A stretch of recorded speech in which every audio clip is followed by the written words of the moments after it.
wrenches and bolts and that stuff. As Nimitz High School senior Aidan Burton began a recent Eagle Scout project, he looked to one of nature's most beautiful marvels for inspiration. On a butterfly, there's actually veins, and they spread out through the wings, and I got the idea that the wires could be the veins.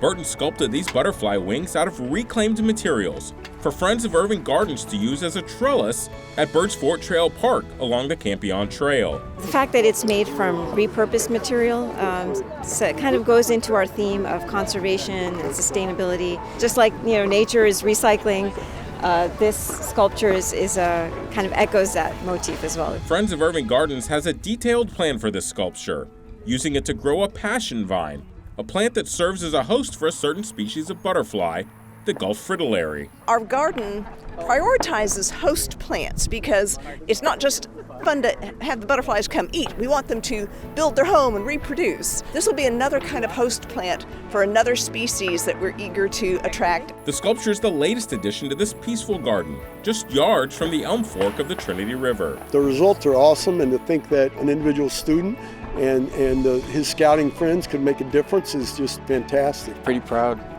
it's a big deal. A local student making a lasting impact, serving the people, plants, and wildlife in his community.